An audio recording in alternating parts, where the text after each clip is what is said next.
Ladies and gentlemen, ghouls and gentle fiends, gather around the glow of your seats, for tonight we step once more into the veil between what is and what ought not be. This ain't your ordinary evening broadcast. No, sir, this is a rendezvous with the uncanny, the forgotten, and the downright unexplainable. So pour yourself a drink, pull your chair a touch closer, and keep the dial steady, for the hour is upon us, and the stories have teeth. Welcome to the night shift.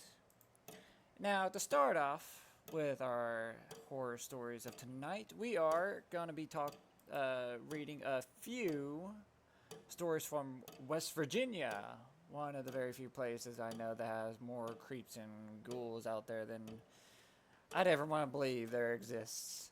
So, we have two of them of, what is that thing called? Is it the Flatwood? Yeah, the Flatwood Monster. We are going to start off with that. We also have one from about the Grafton Monster, which I have not ever heard about. Well, I've heard by name, but don't know about legend-wise. And we also have one of the Mothman. So to start off, let me make sure I got the right papers. Alright, yes, we do have the right papers. So to start off, we have a few stories by someone submitted and identified as just EH. And it was an incident archived in 2021, so about 4 years ago. Okay, so not that long ago. Interesting.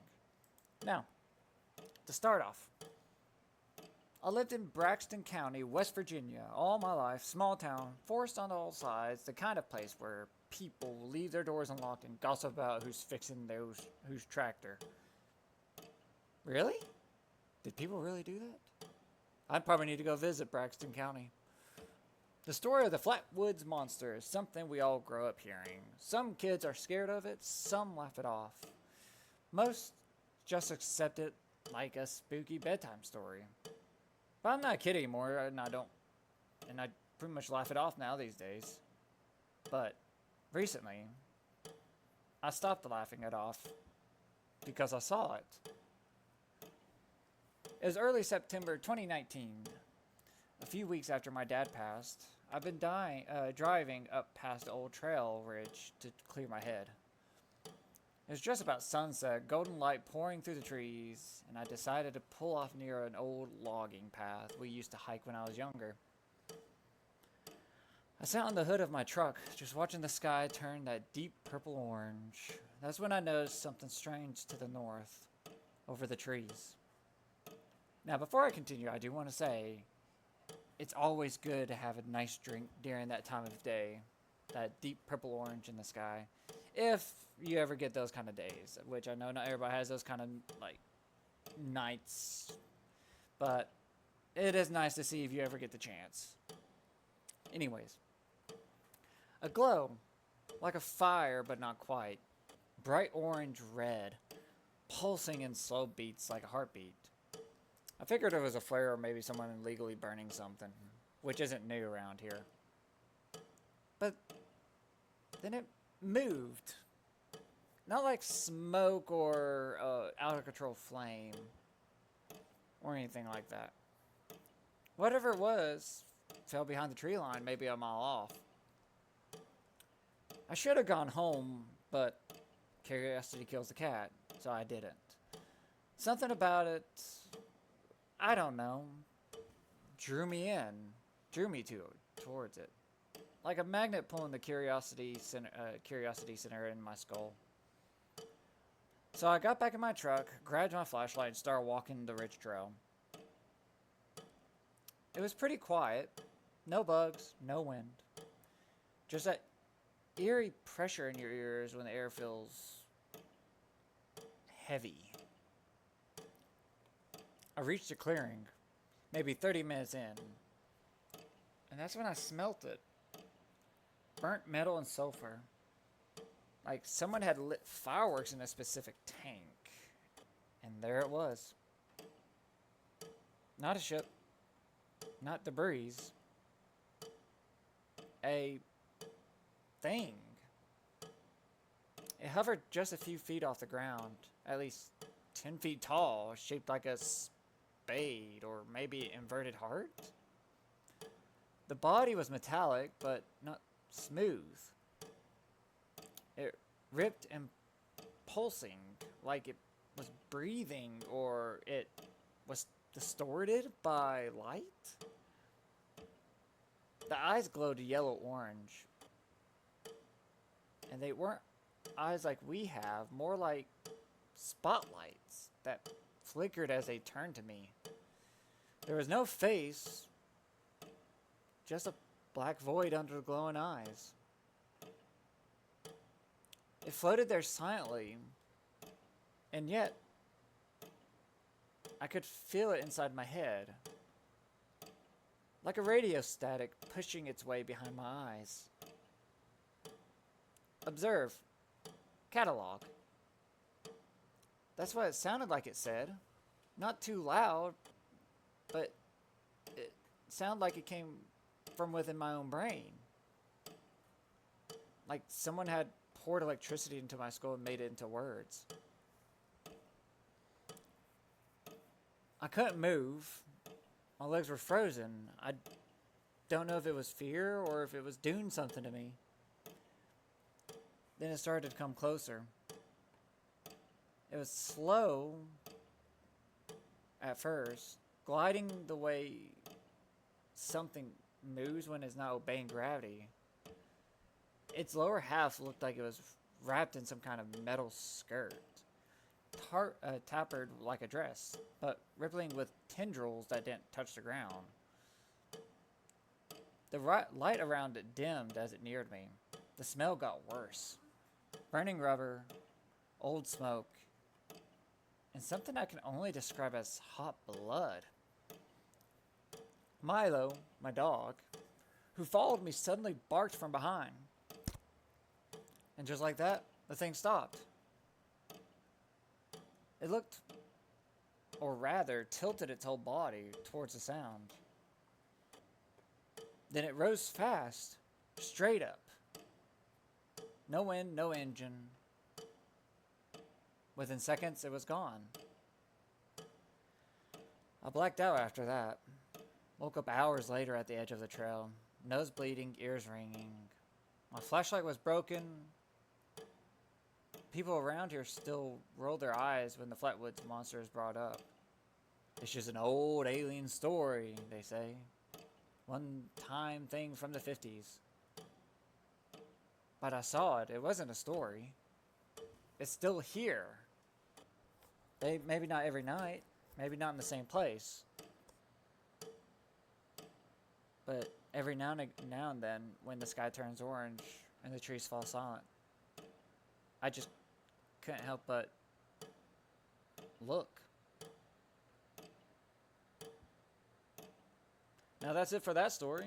And I have to say, that is, I want to see if I can find, I need to have the studio crew find some articles about this thing, because I do kind of want to read them. I am very curious about this thing. And it sounds creepy enough. It sounds very creepy enough to actually keep my curiosity on it. But of course, this is West Virginia. The place where, I guess, myth meets fiction. No, nonfiction. That's right. Alright, on to the next one. And this is another one, but this one is actually a family that has been out camping. And it does not say who submitted it. Interesting. Alright, that's fair. That's fine. So it's an anonymous submission. It was supposed to be one of those bonding weekends. No phones, no TV, just me, my wife, Lena, our 12-year-old daughter, April, and 8-year-old son, Caleb. We drove out to a secluded campground near... Oh, God, have mercy. I do not know how to pronounce this, but it's a national forest up in West Virginia. I think... Allegheny? I probably pronounced that wrong. I do apologize if anybody out there lives in West Virginia and they know that. Not an official site, just a clearing a buddy of mine told me about. Quiet, surrounded by deep woods and long unmarked trails. The first day was perfect. We set up camp, and I just realized my mic is gone. Oh. Seems like I'm having some issues again, it seems. Oh, there we go. Who knew I was having so many issues?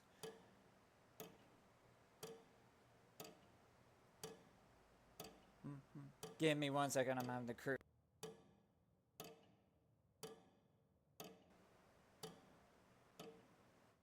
Oh. There we go. Now we're cooking.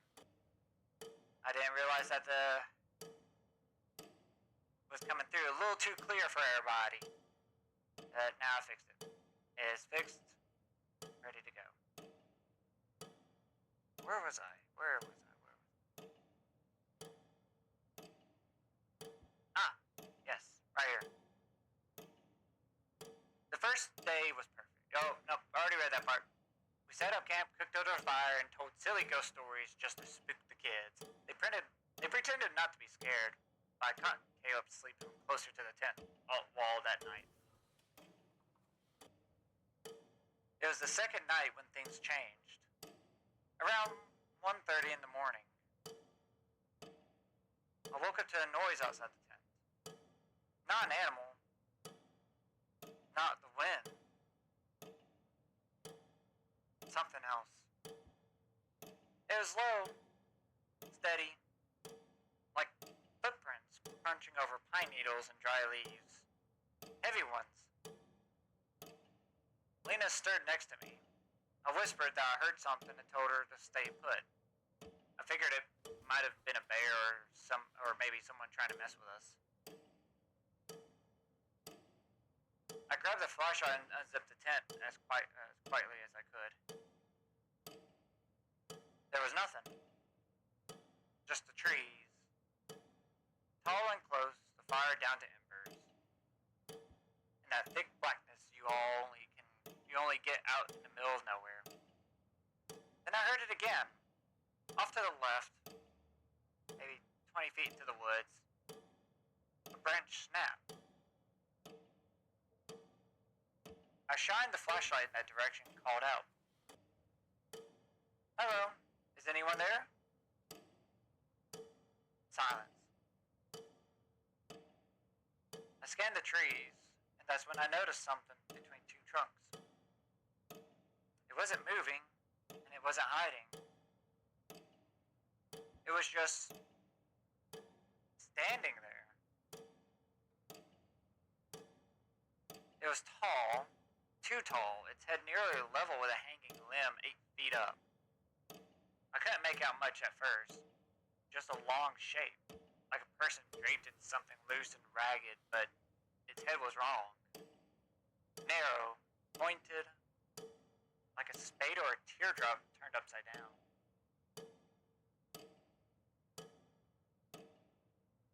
My first thought was someone in a costume. Then I realized it wasn't reflecting the light.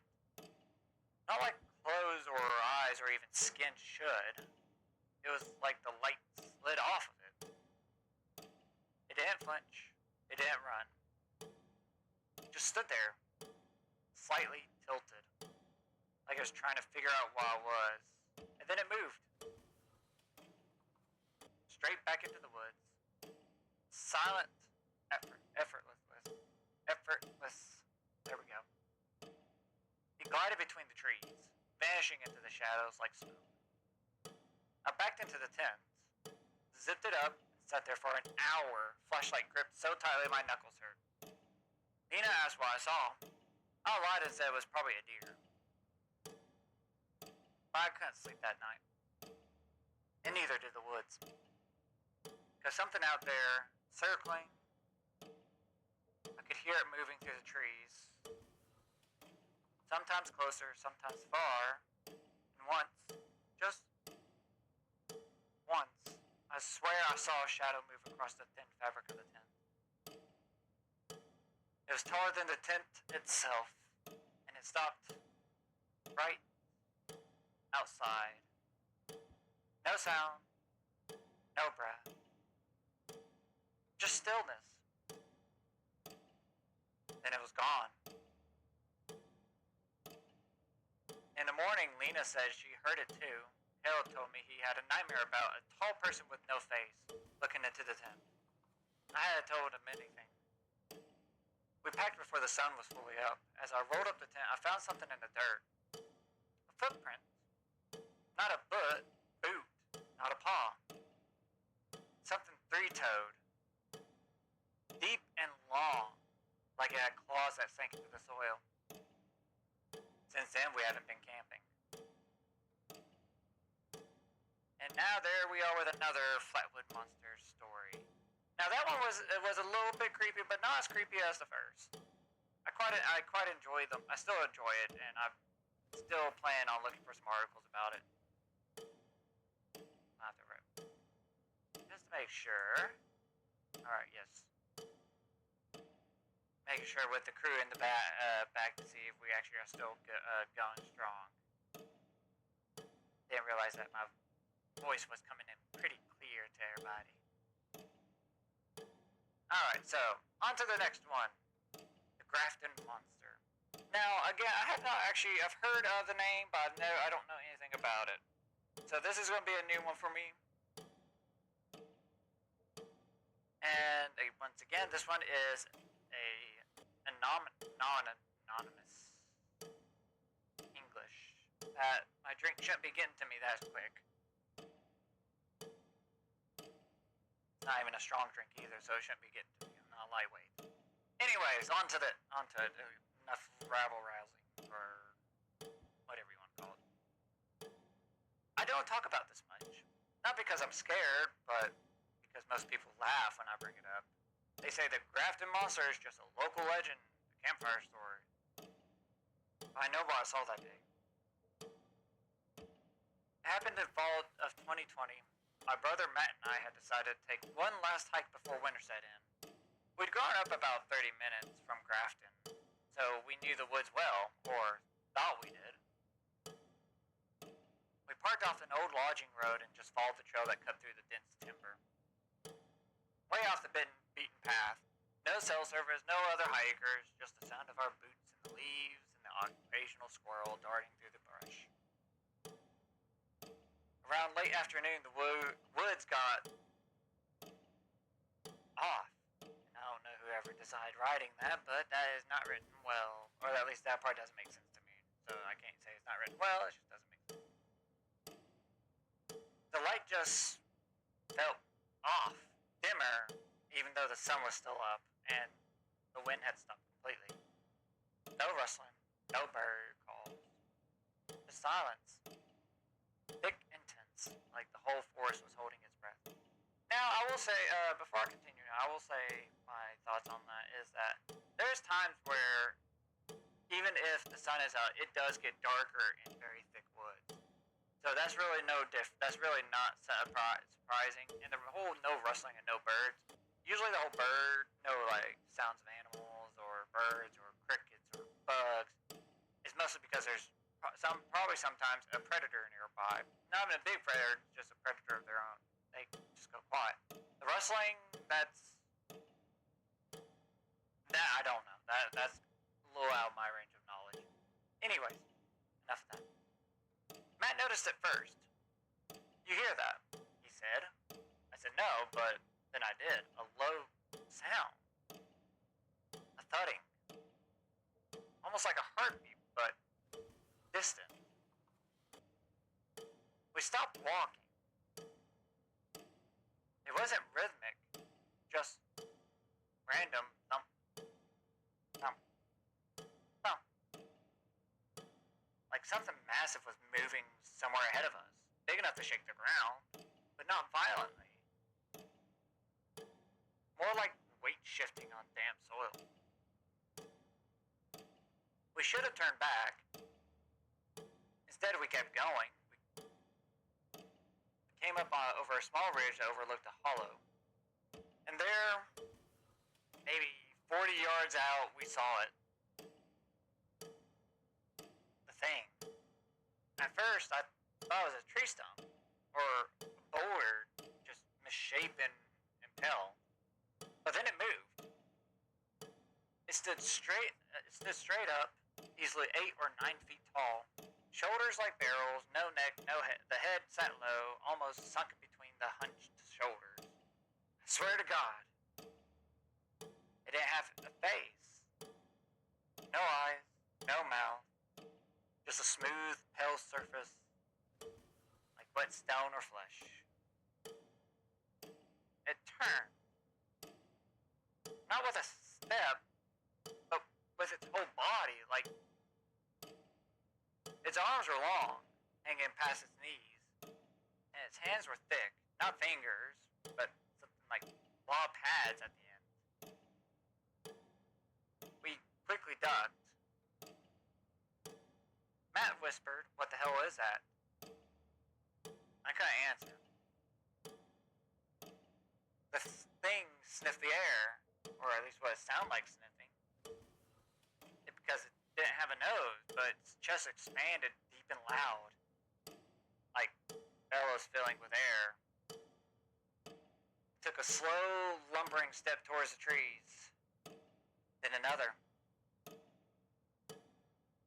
Each step landed with the same thump, like the sound we heard earlier. We were frozen, and then it stopped. It snapped its head in our direction. Matt stood up before I could grab him, trying to scare it off, yelling, waving his arms. That was a mistake.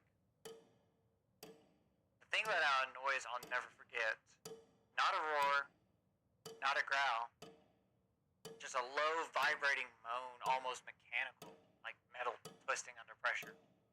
And then it moved, faster than something that big should.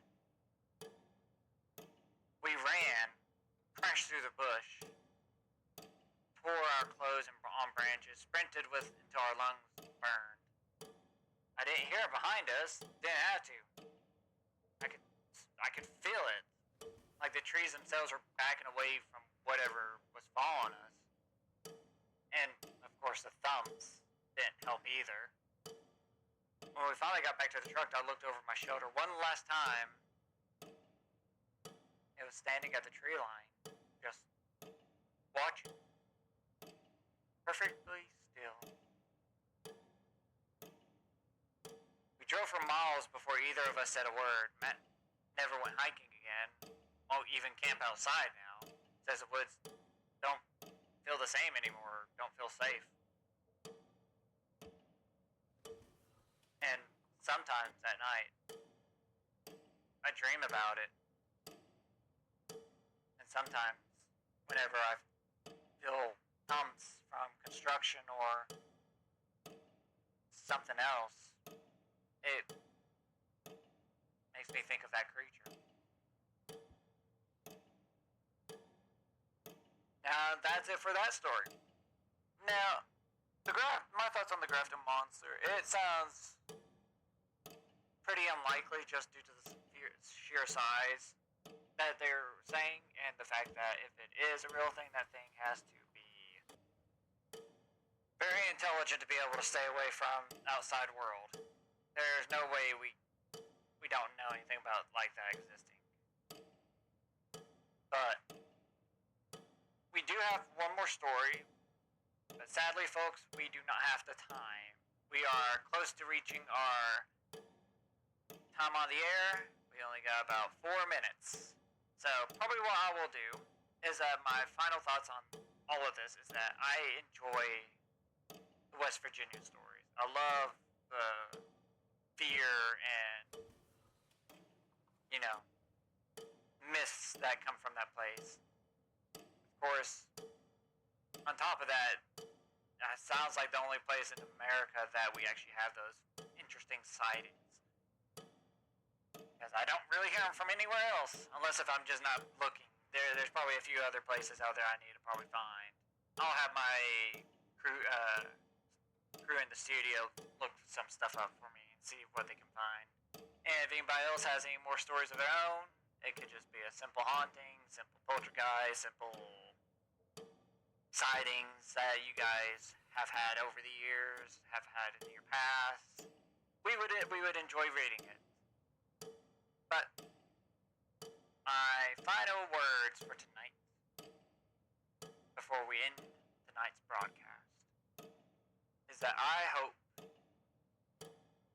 you all have an amazing 4th of July, you have some good food, and you guys are with your families.